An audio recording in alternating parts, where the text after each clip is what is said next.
तो नमस्कार दोस्तों, मैं दीपक नागर। दीपक इकोनॉमिक्स के इस चैनल पर आप सभी दोस्तों का स्वागत है। दोस्तों, इस चैनल पर हम इकोनॉमिक्स की इम्पोर्टेंट न्यूज़ डिस्कस करते हैं। तो दोस्तों, आज एक बहुत बड़ी न्यूज़ आ रही है सारा इन्वेस्टर्स के लिए। आप सबने सारा का नाम सुना होगा। सारा ग्रुप, सारा इंडिया, एक ज़माने में जो हमारी क्रिकेट टीम है उसकी जर्सी पर भी सारा का लोगो दिखाई करता था, मतलब उसको स्पॉन्सर क्या करते थे। सारा में बीच में कुछ स्कैम हुआ था।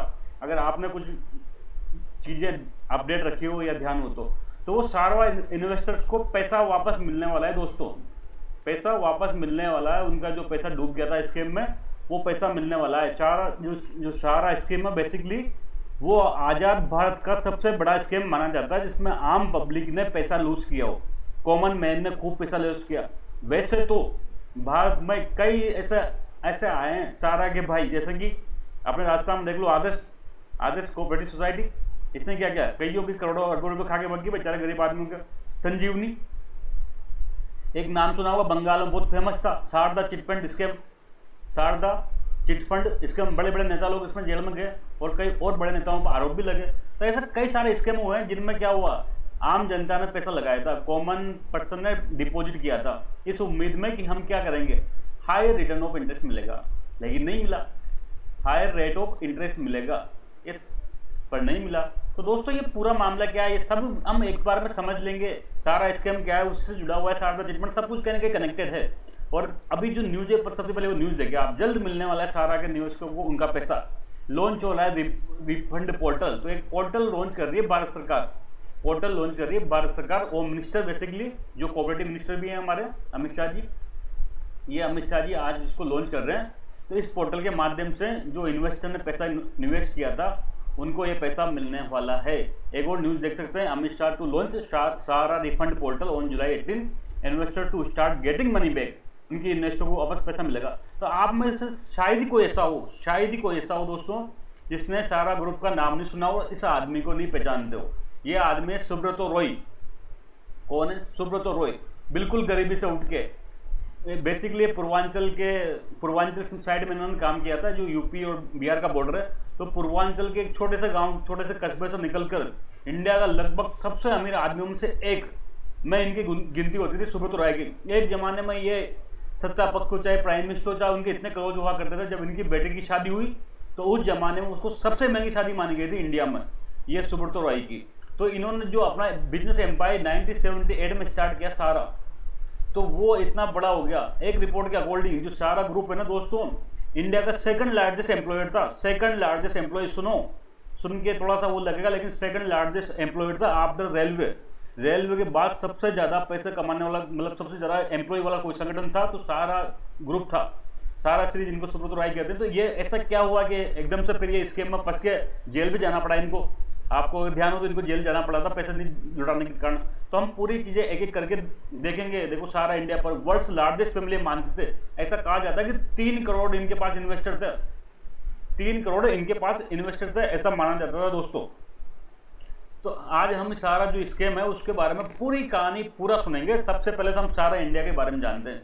सारे इंडिया बेसिकली एक बिजनेसमैन तो थे, बिजनेस कॉन्ग्लोमरेट थे, कई सारे सेक्टर में इनकी कमाई थी। ये बेसिकली सारा जो इंडिया, इसकी स्टार्ट 1978 में गोरखपुर से हुई थी दोस्तों।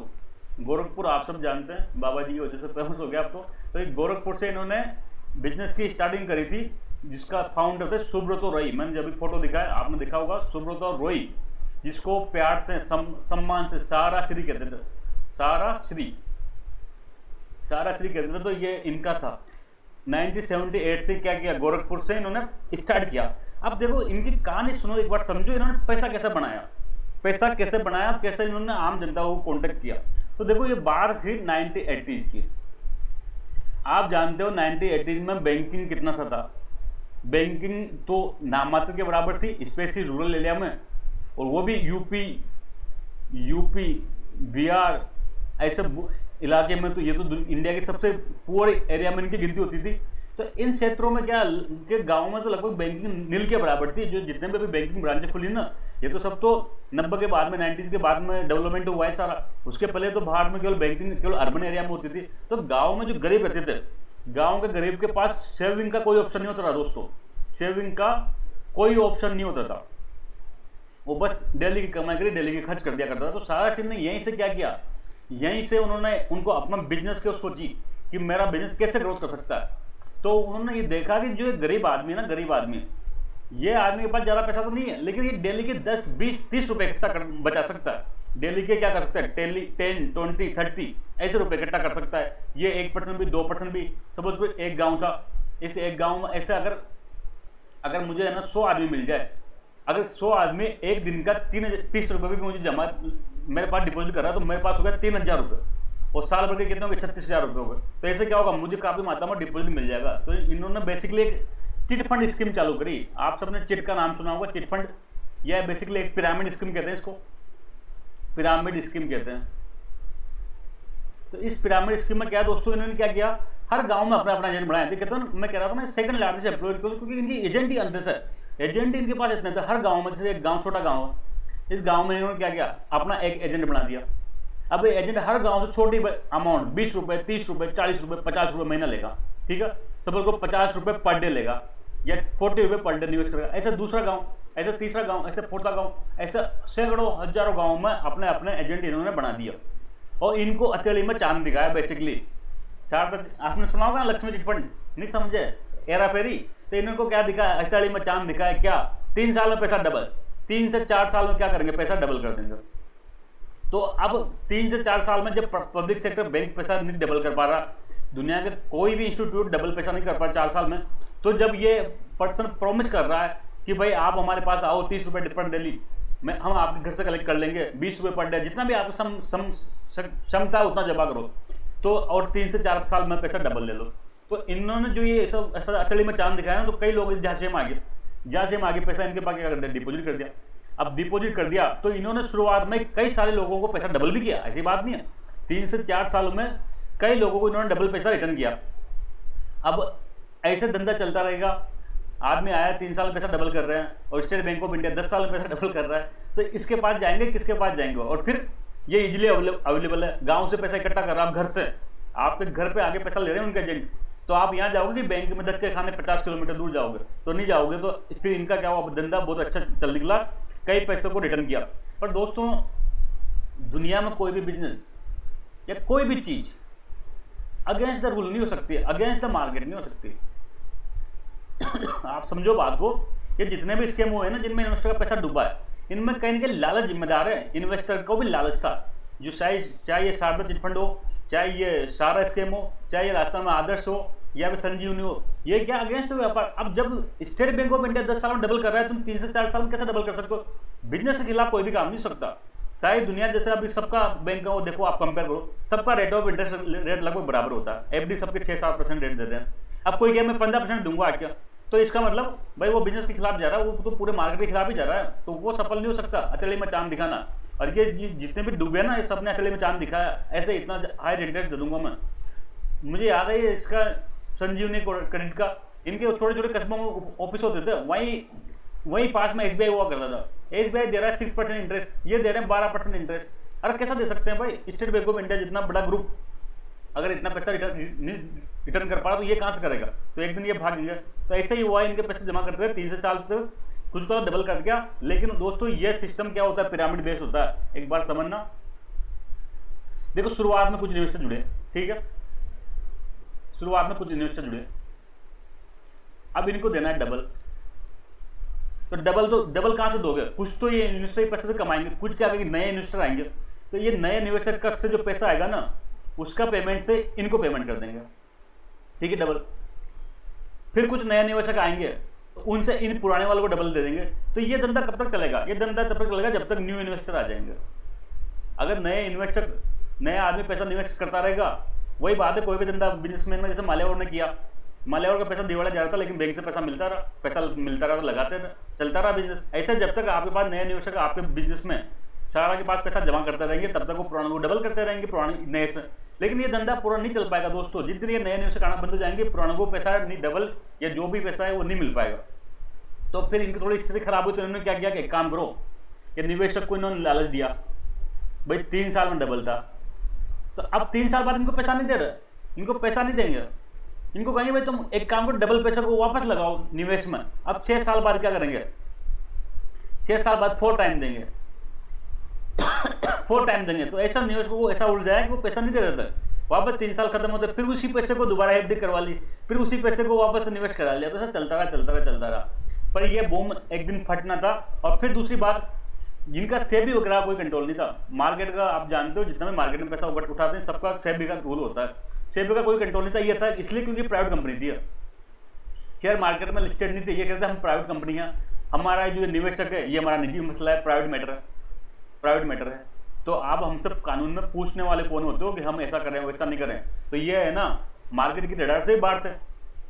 तो ऐसा कब तक चलेगा? पर एक दिन तो है ना, बकरे की माँ कितना दिन तक खैर मनाएगी। आप लोग जानते हो घोटाला एक दिन फूटता है, फटता है।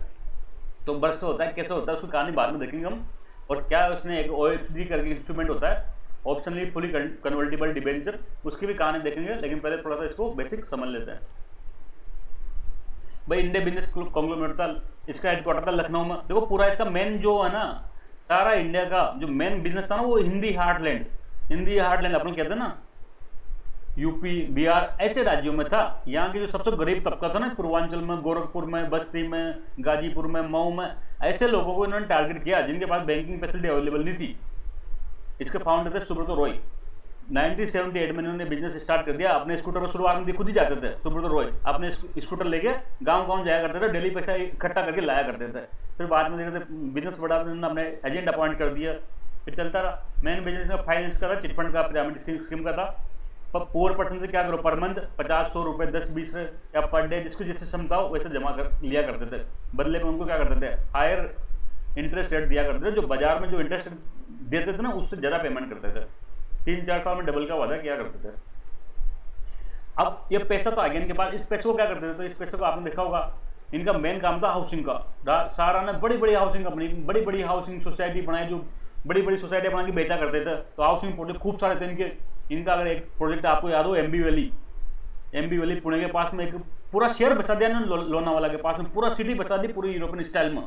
इनके कई सारे हॉस्पिटल थे, कई जगह इन्होंने हॉस्पिटल खोल लिया, होटल खोल लिया। जैसे न्यूयॉर्क में इनका एक होटल था।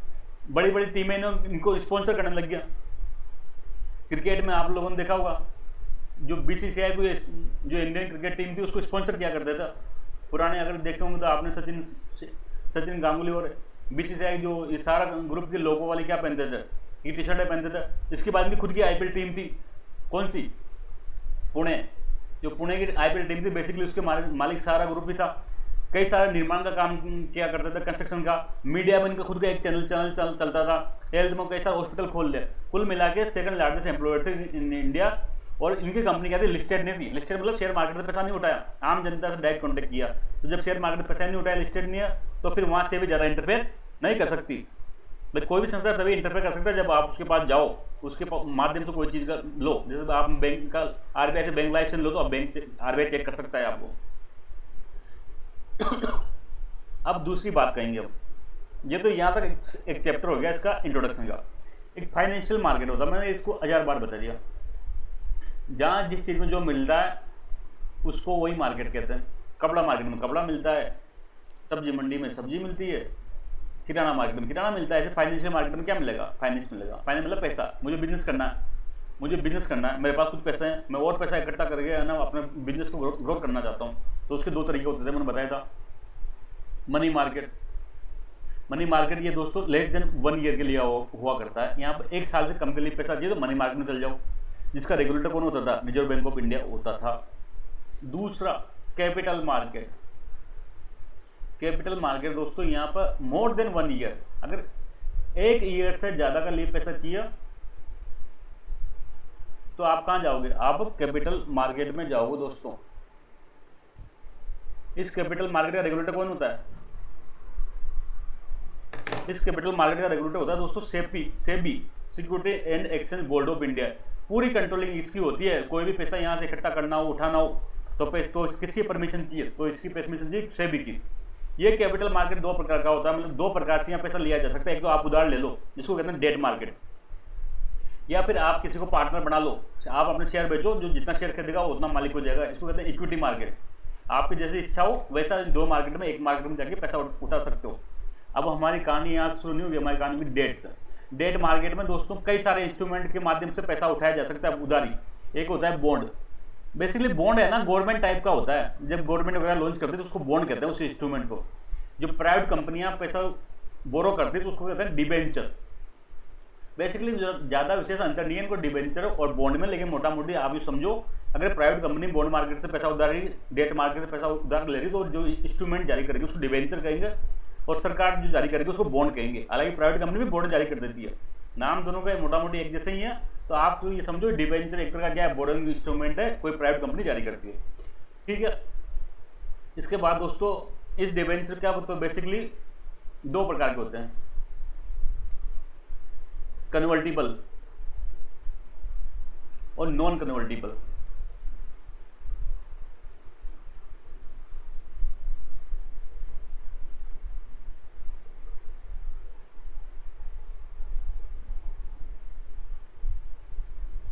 पार्शियली, फुली, ऑप्शनली या कंपल्सरी। देखो हम यहाँ पे है ना डेट मार्केट देखे होते हैं, डेट मार्केट में उधार लिया जाता है कुछ इंस्ट्रूमेंट जारी करके। एक बॉन्ड जो गवर्नमेंट टाइप का होता है वो नहीं, डिबेंचर होता है। तो सारा तो प्राइवेट कंपनी थी, सारा क्या थी, प्राइवेट कंपनी थी, तो डिबेंचर जारी करेगी। तो ये डिबेंचर बेसिकली दो प्रकार के होते हैं, सबसे पहले कन्वर्टिबल और नॉन कन्वर्टिबल। कन्वर्टिबल डिबेंचर ऐसा होता है कि जब जैसे सपोज करो मैंने 10 साल के लिए डिबेंचर जारी किया, उधार लिया 10 साल के लिए पैसा, तो 10 साल बाद इसको क्या कर सकते हैं, शेयर में कन्वर्ट कर सकते हैं, इक्विटी में। ठीक है। कन्वर्टिबल डिबेंचर ऐसा डिबेंचर होता है जो आज तो आप उधार ले रहे हो, लेकिन आपको 10 साल में उसके बदले क्या होगा, जो मूल राशि के बदले आपको शेयर मार्केट ले सकते हो, ये आपके पास विकल्प है। नॉन कन्वर्टेबल कोई विकल्प नहीं है। 10 साल के लिए आपने पैसा उधार लिया, 10 साल बाद आपको प्रिंसिपल अमाउंट मिल जाएगी, तब तक आपको इंटरेस्ट मिलेगा। तो इसमें ऐसा कोई ऑप्शन नहीं होता, इसमें शेयर मार्केट में कन्वर्ट नहीं कर सकते।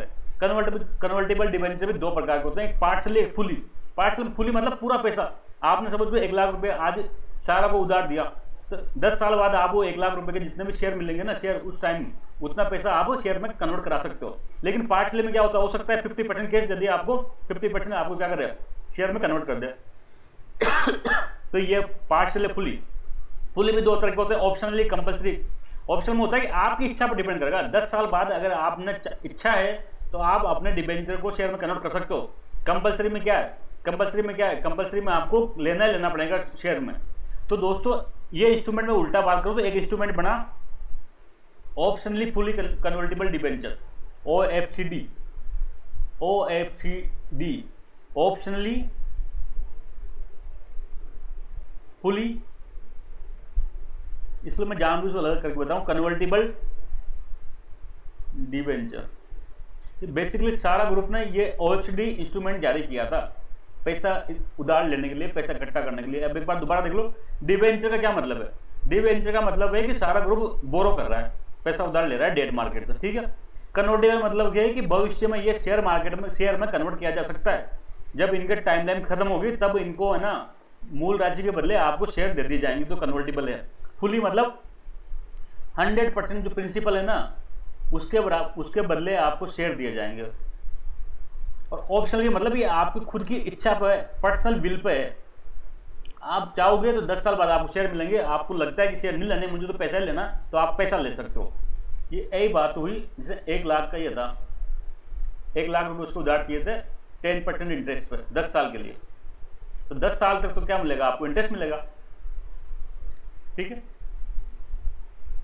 10 साल बाद क्या होगा, आपको वापस अपने 1 लाख रुपए मिल जाएंगे। लेकिन अगर आपने OFCD लिया है तो आपके पास विकल्प रहेगा क्या, कि ये भाई 1 लाख रुपए नहीं लगे, इसके बदले में शेयर ले लो। ये आपकी इच्छा पर डिपेंड है, आपको उस टाइम लगे कि भाई 1 लाख रुपए नहीं चाहिए मुझे, तो शेयर दे दो, तो शेयर ले लो। तो इसको कहते हैं OFCD। आपके पास ऑप्शन है और पूरा का पूरा अमाउंट मिलेगा, 1 लाख रुपए का शेयर मिल सकता है, पूरा नहीं 50-50, 1 लाख रुपए का 1 लाख रुपए आपको शेयर ले सकते हो। तो ये दोस्तों इंस्ट्रूमेंट का नाम समझ गया, OFCD। पूरा गेम इसी का था। Financial market, money market, capital regulator से SBI नहीं, सेबी होता है ये। 1 साल से ज़्यादा के लिए यहाँ पर बोरोइंग पैसा लिया जाता है। डेट में बोरो करते हैं, इक्विटी में क्या करते हैं, इक्विटी जारी करते हैं। बॉन्ड मार्केट हो सकता है, डिबेंचर हो सकता है। बॉन्ड गवर्नमेंट टाइप का होता है, डिबेंचर प्राइवेट कंपनी जारी करती है। कन्वर्टेबल का सिंपल सा मतलब है उसको शेयर में कन्वर्ट कर सकते हो, नॉन कन्वर्टेबल हो गया। फुली मतलब पूरा का पूरा अमाउंट शेयर में कन्वर्ट हो सकती है। ऑप्शनली मतलब आपकी खुद की इच्छा पे है, कंपल्सरी नहीं है, आपकी कहोगे कि मुझे शेयर दो तभी शेयर में कन्वर्ट करेंगे, नहीं तो आपको आपकी मूल राशि दे देंगे। यहाँ तक कोई दिक्कत। अब सारा दोस्तों विवाद शुरू हुआ 2010 में। अब ध्यान से सुनना, ये बिजनेस शुरू हो गया था 1978 से। अब ये ऐसे ही काम चलता रहा 2010 तक हथेली में चांद दिखाते रहे, पब्लिक का ऐसे पैसा लेता रहे। किसी को कुछ पता नहीं था, न सेबी को कोई इंटरेस्ट था, न किसी को था। ये कहते थे ये तो हमारा प्राइवेट बिजनेस है, हम जाने, इन्वेस्टर जाने, बाकी किसी को कोई लेन देन नहीं है, इन्वेस्टर कोई कंप्लेंट करनी था, तो आपको क्या इंटरेस्ट है। लेकिन जब दिक्कत कब आई, जब 2010 में दोस्तों सारा ग्रुप की 2 कंपनी थी। सारा ग्रुप में कई सारी कंपनियां थी, अलग अलग फील्ड के लिए, कंस्ट्रक्शन के लिए अलग थी, रियल एस्टेट के लिए अलग थी, मीडिया के लिए अलग थी, एयरलाइंस सारा की अलग थी। तो इनकी 2 कंपनी थी, इनका नाम थोड़ा सा ध्यान रखना, सारा इंडिया रियल एस्टेट कॉर्पोरेशन, सारा India real estate corporation SIREC, एक सारा हाउसिंग इन्वेस्टमेंट कॉर्पोरेशन SHIC। ये 2 कंपनियों में ने से इनको लगा कि हमको क्या करना है, रियल एस्टेट में और ज़्यादा इन्वेस्ट करना है, तो पैसा चाहिए। तो इन्होंने 2 कंपनियों के माध्यम से क्या किया, अपना OFCD लॉन्च किया। क्या लॉन्च किया? OFCD, optionally fully convertible debenture, राइज्ड money from the public through OFCD। ये ऑप्शनली फुली कन्वर्टेबल डिबेंचर के माध्यम से हजारों करोड़ रुपए इन्होंने क्या किया, इन्होंने कलेक्ट कर लिया, डिपॉजिट कर लिया अपने पास में। ऐसे ये OFCD जाके जारी करके क्या किया, इतना सारा बड़ी मात्रा में पैसा इन्होंने डिपॉजिट कर लिया। लेकिन दोस्तों जब बात ये सेबी तक पहुंची, बात इस बात सेबी तक पहुंची कि भाई जो सारा ग्रुप की कंपनियां ये OFCD के माध्यम से क्या कर रही है, के माध्यम से पैसे बोरो कर रही है। अब OFCD तो क्या है, कैपिटल मार्केट का टूल है भाई। कैपिटल मार्केट मैंने पढ़ा है ना भाई, कैपिटल मार्केट का जो डेट मार्केट है उसका एक टूल होता है, OFCD उसका एक इंस्ट्रूमेंट होता है। तो जब कैपिटल मार्केट डेट है तो बिना सेबी की परमिशन कैसे लेती है, बिना सेबी के परमिशन कैसे लेती है, सेबी की परमिशन लेनी चाहिए। तो इन्होंने सेबी की परमिशन नहीं ली, मतलब आप इन्वेस्टर से इतना बड़ा अमाउंट पैसा ले रहे हो लेकिन आप उन्हें सेबी की परमिशन नहीं ले रहे, तब फिर आपको तो गलत है। तब इनका कहना था सारा का कि भाई ये जो OFCD है ना वो क्या है, एक हाइब्रिड इंस्ट्रूमेंट है। हाइब्रिड का सिंपल सा मतलब होता है जिसमें दोनों गुण हो, डेट का भी इक्विटी का भी। भाई अभी तो पैसा ये उधार ले रहे तो डेट इंस्ट्रूमेंट हो गया, बाद में इसको शेयर में चेंज करते हैं तो इक्विटी हो जाएगा। तो दोनों का गुण है इसमें। तो इसलिए क्या है, ये आपके अंडर में नहीं आता सेबी के अंडर में, ये तो मिनिस्ट्री ऑफ कॉर्पोरेट अफेयर्स के अंडर में जो रजिस्ट्रार होता है ना, रजिस्ट्रार उसके अंडर में आता है, मिनिस्ट्री ऑफ कॉर्पोरेट अफेयर्स से। और हमने इससे परमिशन ले ली, हमने क्या कर रखी है, इससे परमिशन ले रखी है। लेकिन सेबी को ये बात जमी नहीं, सेबी ने इनके खिलाफ क्या किया, ऑर्डर निकाला। ये मामला गया सेबी में, तो सेबी ने इनके खिलाफ क्या किया, ऑर्डर निकाल दिया। सेबी ने क्या ऑर्डर निकाला कि भाई जो सारा जी आपने जितना भी पैसा इन्वेस्टर से लिया है ना बिना परमिशन के, इन्वेस्टर से, इन्वेस्टर का पैसा रिफंड करो। क्या करो, इन्वेस्टर का पैसा रिफंड करो। अगर नहीं करोगे तो आपके खिलाफ क्या किया जाएगा, एक्शन लिया जाएगा, action will be taken against you. ये यहाँ तक बात हो गई थी, आप देख सकते हैं। सेबी ने अपोज किया 2011 में, 2010 की ये पूरी बात थी जब ये सारा ग्रुप कंपनी ने क्या किया था, OFCD के माध्यम से पैसा कलेक्ट किया था। सेबी से परमिशन आवश्यक थी लेकिन आपने क्यों नहीं लिया, तो पैसा वापस लौटाओ। सारा का भाई सेबी के दायरे में नहीं है, सेबी क्यों इंटरफेयर कर रहा है, ये तो एक हाइब्रिड इंस्ट्रूमेंट है जो हमने क्या किया, रजिस्ट्रार ऑफ कंपनी जो होता है ROC, इससे परमिशन लेनी होती है जो हमने ले रखी है। लेकिन सेबी को बात जमी नहीं, तो सेबी ने ऑर्डर जारी कर दिया कि भाई आप अपना पैसा वापस लौटाओ। तो सेबी के जो निर्णय देता है, ऑर्डर देता है, मैंने जब आपको सेबी पढ़ाया था पहले, उसके एक संस्था होती है SAT। भाई जैसे कि लोकल कोर्ट ऑर्डर देता है तो उसके खिलाफ हम अपील करते हैं, तो ऐसे सेबी के जो ऑर्डर के खिलाफ सिक्योरिटीज अपीलेट ट्रिब्यूनल होता है, SAT होता है दोस्तों, सिक्योरिटीज अपीलेट ट्रिब्यूनल। इस ट्रिब्यूनल में अपील की जा सकती है। तो सारा ग्रुप ने तो नहीं माना कि भाई 2011 में क्या किया इन्होंने सारा ग्रुप ने उसमें अपील कर दी SAT में। लेकिन SAT ने क्या किया दोस्तों, सेबी की बात को समर्थन किया, सेबी को सपोर्ट किया, और उसने भी यही कहा कि जो इन्वेस्टर का लगभग 25,000 करोड़ रुपए है ना, 25,000 करोड़ रुपए, 3 करोड़ इन्वेस्टर से पैसा लिया था, 3 करोड़ इन्वेस्टर थे, उनसे जो आपने 25,000 करोड़ रुपए लिया है उसको वापस लौटाओ। क्या करो, रिफंड करो। अगर टाइम पर नहीं लौटाओगे तो 15% इंटरेस्ट भी देना पड़ेगा। तब बताओ मजा आएगा कि सारा को मजा नहीं आएगा। तो सारा ने सुप्रीम कोर्ट में अपील करेगा, तो सुप्रीम कोर्ट ने फाइनली, आप जानते हो भारत में सुप्रीम कोर्ट का ऑर्डर जो फाइनल होता है सबको बाइंडिंग होता है, उसको मानना ही पड़ता है। तो इनको क्या कहा कि भाई जो 2 कंपनियों ने 24,000 करोड़ रुपए के आसपास जो पैसा वसूला है उसको वापस लौटाना पड़ेगा। इन्होंने भी सेठ का या सेबी का सपोर्ट किया, वापस लौटाओ और क्या करो, ये पैसा कहाँ दो। देखो सुप्रीम कोर्ट ने क्या कहा, सुप्रीम कोर्ट ने कहा कि भाई सारा से कि जो आपने ये लगभग 24,000 करोड़ के आसपास निवेशकों से बिना सेबी की परमिशन के लिए ना बोरो किए, ये वापस लौटाओ, वापस इन्वेस्टर को लौटाओ। कैसे लौटाओ? आप एक सेबी के पास खाता खोलो और इस खाते में ये पैसा डिपॉजिट करा दो। क्या करा दो? डिपॉजिट करा दो, बाकी सेबी इसको लौटाएगी। मतलब तुम मत लौटाओ, तुम क्या करो, तुम सेबी के पास एक खाता बैंक अकाउंट में ये पैसा जमा करा दो इतने अमाउंट में, और क्या करोगे, सेबी इसको रिटर्न कर देगी। इसको कहते हैं सेबी सहारा अकाउंट, सेबी सहारा अकाउंट। इस पैसे में आप पैसा जमा करो, और जितना भी इन्वेस्टर का रिकॉर्ड है ना, इन्वेस्टर का रिकॉर्ड, आपने इन्वेस्ट लिया पैसा, तो इन रिकॉर्ड को क्या करो, इस रिकॉर्ड को सेबी के पास जमा कराओ, ताकि सेबी इस रिकॉर्ड को मैच करके इन्वेस्टर के पैसा वापस लौटा सके। लेकिन दोस्तों इन्होंने एक फर्स्ट इंस्टॉलमेंट ही जमा करी, लगभग 5100 करोड़ रुपए, बाकी इन्होंने जमाने के लिए बाकी इन्होंने कहा हमने खुद ने लौटा दी। क्या कहा? मामला 24,000 करोड़ के आसपास था, तो इन्होंने सेबी के पास कितना पैसा जमा कराया? लगभग 5100 करोड़ रुपए। बाकी इन्होंने क्या कहा, बाकी हमने खुद ने लौटा दिया। खुद ने क्या किया? लौटा दिया अब हमारे निवेशकों पे से। और कैसे लौटाए? कैश में, तो कोई रिकॉर्ड भी नहीं है, कैश में लौटा दिए। लेकिन सेबी को बात जमी नहीं। सेबी ने पूछा भाई आपने निवेशकों को उनका पैसा वापस लौटा दिया इतना बड़े अमाउंट में, तो क्या सबूत है? कुछ प्रूफ दो, प्रूफ दो कि बैंक अकाउंट में जमा किया, कैसे किया, रसीद दो, कुछ तो दो। लेकिन कुछ भी ये नहीं दे पाए सारा वाले। तो सेबी ने इसको भी ये फ्रॉड ही माना कि भाई आपने झूठ बोल रहे हो। तो बाकी फिर बाद में मामला कोर्ट में चला। सेबी ने क्या करी, सारा के जो अकाउंट वगैरह फ्रीज कर दिया, प्रॉपर्टी अटैच कर दी। बाद में फिर क्या किया, 2014 में मामला सुप्रीम कोर्ट में गया। सुप्रीम कोर्ट ने फिर कहा एक काम करो, सुब्रतो रॉय को उठा लो। सुब्रतो रॉय का ऑर्डर, अरेस्ट का ऑर्डर जारी कर दिया दोस्तों, अरेस्ट का ऑर्डर जारी कर दिया।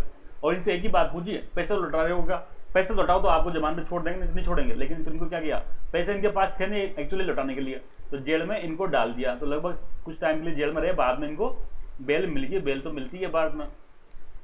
अब फिर मामला क्या हुआ दोस्तों, तो सेबी में कुछ पैसा इन्होंने जमा कराया था अकाउंट में, सेबी सारा अकाउंट कहेंगे इसको, ठीक है। अब ये सारा ने क्या क्या बदमाशी करी, सारा से कहा भाई इनका रिकॉर्ड जमा करो, जब भी तो सेबी पैसा जमा करेगा।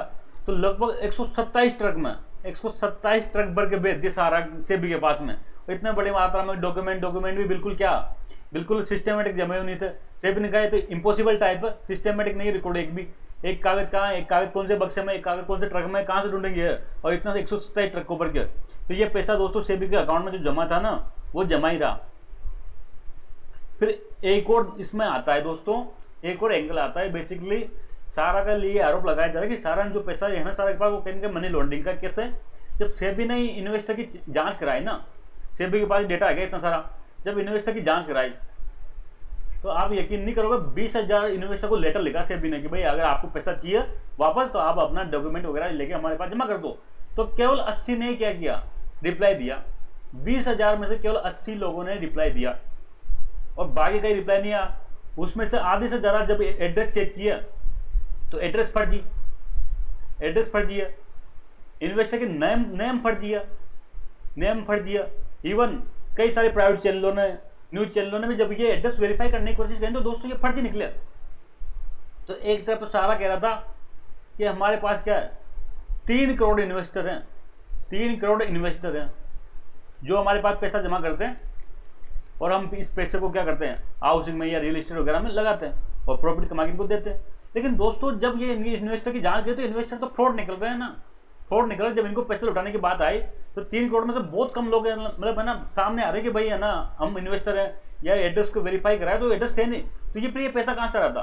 तो कई सेबी का आरोप है कि भाई ये ब्लैक मनी हो सकती है। ये क्या हो सकता है, जो सीनियर पॉलिटिशियन है, ब्यूरोक्रेट्स हैं, इनकी जो रिश्वत की कमाई है वो कहीं ना कहीं ये झूठे नाम से ये सारा ग्रुप में इन्वेस्ट करा रहे थे, जिससे क्या वो वापस मोटा रिटर्न ले सके। तो ये ब्लैक मनी को व्हाइट मनी का तरीका होता है, इसको कहते हैं मनी लॉन्ड्रिंग करना। तो कहीं ना कहीं ये सारा क्या कर रहा था, मनी लॉन्ड्रिंग कर रहा था। तो दोस्तों यहाँ तक बात ठीक थी, ये मामला इतना पुराना था, चलता रहा। अब फाइनली 2023 में अभी सुप्रीम कोर्ट ने ऑर्डर दिया था कि भाई ठीक है कुछ पैसा वापस इन्वेस्टर को लौटाओ। तो भारत सरकार क्या कर रही है, एक पोर्टल बना दिया। इस पोर्टल के माध्यम से क्या होगा, पैसा लौटाया जा सकता है, जो आज हमारी न्यूज है। अब दोस्तों इसमें सारा स्कीम में बेसिकली 2 मुद्दे ऊपर के आते हैं, 2। एक तो सारा का पक्ष है, सारा की साइड है कि भाई हम तो 1978 से व्यापार कर रहे थे, लोगों से पैसा ले रहे थे, लोगों का पैसा लौटा देते, कभी कोई दिक्कत नहीं आया, किसी इन्वेस्टर ने विरोध नहीं किया। 2010 में सेबी ने जानबूझ के हमको दुख दिया। 2010 में सेबी ने क्या जानबूझ के दुख दिया, हमारे अकाउंट सीज कर दिया, हमारे जो जितने भी प्रॉपर्टी जब्त कर ली, तो जानबूझ के सेबी ने हमको परेशान किया। अब ये सब कर लिया तो हम पैसा वापस कैसे लौटाएंगे? हम तो पैसा लौटा देते ना वापस में, कभी कोई इन्वेस्टर ने हमारे एक ने भी शिकायत नहीं करी। लेकिन दोस्तों बात ये ऐसे है ना कि सेबी का जो मैंने सारा का बिजनेस था ना, ये चिटफंड था, पिरामिड टाइप था। ये नए निवेशक से पैसा लेके पुराने पैसे निवेशक को लौटा दिया करते थे। तो ऐसा लॉन्ग टर्म तक नहीं चलता। काफी बड़ी मात्रा में इन्होंने पैसा इतना इकट्ठा कर रखा था कि वो इनको लौटाने की क्षमता नहीं थी। तो एक दिन तो ये बबल था ना, बबल ये फूटना था। इस बबल फूटने से कई लोगों को बहुत नुकसान हुआ, कई सारे निवेशक हैं बेचारे। और एक बात और खास है, ये सारा के ज्यादातर निवेशक थे ना, ये मैंने बताया बिल्कुल पुअर लोग थे, गरीब लोग थे, विलेजर थे, जो गांव में रहने वाले, क्योंकि इसका नेटवर्क ठीक था, गांव में इसके एजेंट थे, इसलिए वहां से पैसा इकट्ठा इजिली कर लिया करता था। पुअर विलेज जो समाज से जो बैकवर्ड लोग थे ना, ऐसे लोग ज्यादा थे जो कम छोटे अमाउंट निवेश करते थे, 10 रुपये पर डे, 20 रुपये पर डे, ऐसे लोग ज्यादा थे। तो ऐसे बेचारे गरीब लोगों का जो जीवन भर की पूंजी है, जो लाइफ टाइम की कमाई है, लाइफ टाइम की जो डिपॉजिट थी, वो कहीं ना कहीं डूब गई। फिलहाल के लिए तो डूब गई। इतने साल हो गए बेचारे उनको धड़ धड़ ठोकरे खाते हुए। 2010 के बाद से विवाद चल रहा है, लगभग 13 साल हो गया। 13 साल से उनका पैसा अटका पड़ा है। कब लौटेगा, कितना लौटेगा, कोई गारंटी नहीं है। अभी भी गवर्नमेंट भी वो पोर्टल लॉन्च कर रही है, तो उसमें पूरा पैसा नहीं लौटा दी, कुछ लौटाएगी, पता नहीं कितना लौटाएगी।